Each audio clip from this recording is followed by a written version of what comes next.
so let's hear what he has to say.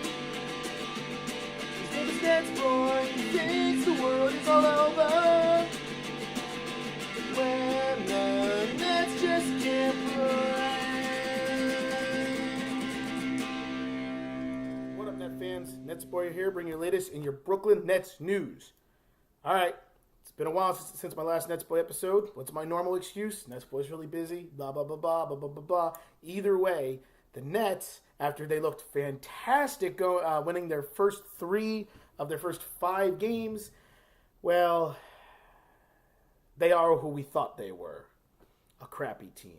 The Nets are currently 4-7 to just basically, how can I put this? Basically play the way that we thought that they were going to play. Let's be honest here. They're not a good team. And I once again, I think I got a little carried away, like I think a lot of people did, with the whole, the start of their season with their win over the Cavs and so on and so forth. And, I mean, but they're not good. They're not good, all right? So, I mean, their only win, their last few games, came against the Suns, which was they barely won that game. And before that, they lost to the Suns. And then they had a lot of winnable games that they lost. And I think you just look at this team and you have to say to yourself, wait a minute, this team is just not that good. They're not terrible. They're not as bad as last year, but they're not that good. You know, D'Angelo Russell shows his potential, but he's still learning.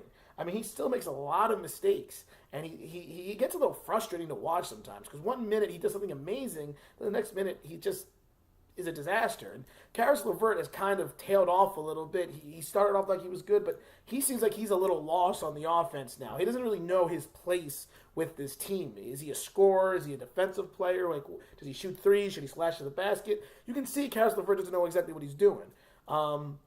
Timothy Mozgov, like I said, is useless. I said this from the beginning. He's a useless player. You know, Allen Crabbe has been solid. DeMar Carroll has been solid. Rondae Hollis-Jefferson has been a pleasant surprise. Dinwiddie's been solid. You know, Joe Harris has been good. But it's just that there's just been no one player to take their game to the next level, which the Nets need to do for them to be a playoff team or a better team in the East right now. You know, yes, the Nets have dealt with a lot of injuries, especially in their front court. I know Jared Allen, Quincy Acee, Trevor Booker. Those are all guys who've had issues in the front court with nagging injuries and stuff like that. But when it's all said and done, I mean, Tyler Zeller actually has been a pleasant surprise how solid he's been. And I always thought he was a decent player. So I think he fits well. But, you know, the truth is this Nets team just really isn't throwing pens now. Now I got a pencil. This Nets team really isn't that good. I think, like I said, we got a little excited. And I think the thing is, teams have figured them out. I think the first few games, people were shocked because they just didn't know what to expect from this team that had Lopez before. Speaking of which, well, I'm going to go to that Lakers game in a second, but let's get sidetracked. You know, this team, they didn't know what this team was going to look like without that low post presence. But then they were amazed by this 3 shooting that this Nets team has. Everyone on the team can shoot threes and shoots the 3 ball really well. And that got them off to a hot start because teams didn't know what to expect. Then teams started learning, wait a minute, this team is just a bunch of 3 shooters with like 1 or 2 playmakers in D'Angelo Russell and sometimes Spencer Dinwiddie. So then defenses started playing for the 3 ball. Now, the Nets are still scoring because they play such a fast-paced offense, but they're not shooting the 3 ball with the same type of efficiency as they did way back in the first few games. Because what's happening now is teams are playing for the 3. They're guarding them out. They're not falling on these pick and rolls. They're playing the perimeter. They're daring the Nets to put the ball on the floor and get to the basket. And unfortunately, other than really right now D'Angelo Russell and sometimes Spencer Dinwiddie and occasionally Caris LeVert, there's not really a player who's a good slasher and a good finisher at the rim. And this is where the Nets missed Brook Lopez, because Brook Lopez, what allowed him to do was his post play, his interior play, his threat on the pick and roll allowed teams to play inside out, or the Nets to play inside out if their 3 ball wasn't working. If Lopez was still on the Nets right now, they would be a dominant team because when the 3 ball is working for them, they'll live and die with the 3, which Lopez can shoot. And if not, they could get the ball down in the post to Lopez and play off of him or do pick and roll. See, right now, the Nets don't have a good pick and roll player. All right? Who's the best pick and roll player? I don't know. Maybe Rondae Hollis Jefferson. Like, if there's no threat of a player rolling to the basket, then the defense can just focus on the guard who's taking the screen. You know what I'm saying? So you need more diversity in the offensive flow. And then defensively, the Nets are just not a great defensive team. But they're not as bad as I feel like they look like on paper, because I feel like a lot of it is just the flow of the game. They're just a fast-paced team. But when you're a fast-paced team and you're not being efficient on the offensive end, yes, you're still going to score points, but so is the other team. And that is what I've seen so far with the Nets after their great 3-5 start. They have completely tampered off, and teams are figuring them out. So, what does that mean moving forward? It just means the Nets need to figure out a little bit more of a consistent offensive flow.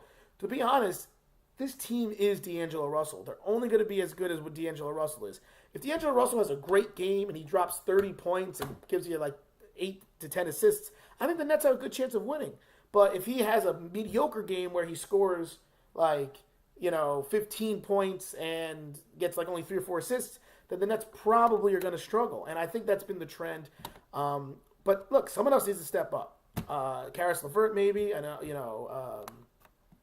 maybe Rondae Hollis Jefferson, but they just need more from everyone, because right now they just seem like a pedestrian team at best, and that's what they are. And I mean, the other problem this team has is they can't stop big men. Now, once again, their front court has been hurt, so maybe that's a huge factor to it, but that Lopez game put a smile on my face. I mean, I love that Lopez dropped 34 points and 10 rebounds against the Nets. It just, well, obviously I was rooting for the Nets, but every time Lopez made a three or made a shot, I just smiled. I said, that's my Brook.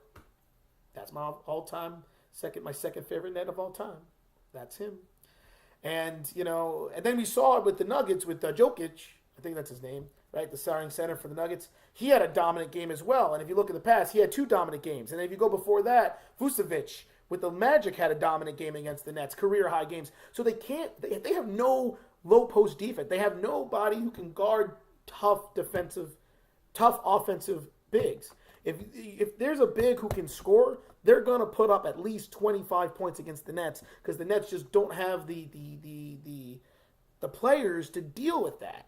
And that's another thing I'm seeing. So if you have a big who's offensive minded, you have a good chance of beating the Nets, because there's no one who can guard you. Mozgov, he's a good defensive player. Mozgov can't guard the perimeter. So as long as there's a player who can shoot the outside shot, which, by the way, 80% of centers now can shoot at least a mid-range jump shot, Mozgov is useless. Oh, well, let's put Jared Allen. Well, first of all, Jared Allen's been hurt. I think Jared Allen is the best player to guard those bigs, but he's been hurt of late, and he's still a rookie. So trying to figure it out. Okay, let's use Rondae Hollis Jefferson. Kenny Atkinson tried that a couple times, him as the 5. Well, now if the player is still a threat, just got to post him up, because as good of a player Rondae Hollis Jefferson is, he's still 6'7". He can't guard 7-foot centers with the post. Like, you see him guarding Lopez? That was a joke. Like, I mean, that's the problem. And I think that is going to be a problem the Nets are going to have for a while. I feel like the best solution is Jared Allen getting healthy and giving him the opportunity to guard those players, because he has the athleticism and the lateral quickness to stay around the perimeter, but he also has the posting block skills to maybe deal with guys in the low post. I don't know. Like I said, the Nets need more. They need to improve overall. They need to get more consistently on the offensive end. They need more options than just jacking up threes. I mean, you just watch this team. Even when its ball's not falling, they're just shooting a bunch of threes. You've got to, be more diverse in your offensive schemes. So we'll see what happens moving forward. I think the Nets team is still a solid team, but I think the 4-7 record, I think, is actually a pretty accurate record of who they are. Maybe they should be 5-6, to be honest. I think that's a little bit more of where they should be. But who knows? Moving forward, they just got to start winning some games. So the next game for them is Friday night against the Blazers. That's probably going to be a loss, but, you never know, obviously. Then they got the Jazz. Jazz are probably going to beat them. They're a better team. Then they got the Celtics. The Celtics are the best team in the Eastern Conference right now. That's probably going to be lost. Then the Jazz again. Possibly a loss. Then the Warriors after that, possibly a loss. Then the Cavs after that, possibly a loss.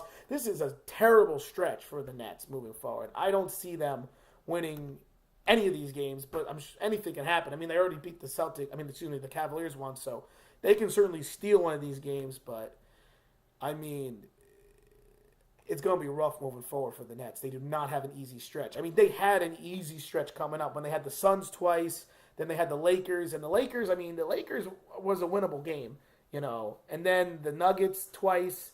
I feel like they had to beat the Nuggets at least once. They should have beaten the Suns twice, and they could have beaten the Lakers. Those were the stretch of games that I feel like the Nets needed to win, but they didn't, and now they got a really tough stretch moving up, and who knows? Who knows what's going to happen? So, yeah. So you guys, let me know what you think about this Nets team right now. If you think that there's where the flaws of this team is, who do you think needs to step up? Do you think it's just a health thing that maybe when people like Trevor Booker, who got off to a fantastic start, and come back, and and maybe Jared Allen comes back, Quincy Acey, when these front court players come back, maybe they'll play better. Do you think that there's maybe the Nets need to play Sean Kilpatrick more because he's a creative scorer as well? Maybe there needs to be a shuffle in the rotation. Like, let me know what you guys think, because right now, the way I look at it, their offense is too inconsistent. It needs to be diversified. Their defense is still sporadic and not that good, and they can't stop big men. Those 4 reasons why this team is where they are at 4-7. So, until the next NetsBoy episode, let me know, and yeah, we'll see what the Nets can do. Until then, this is NetsBoy, signing off. When the Nets just can't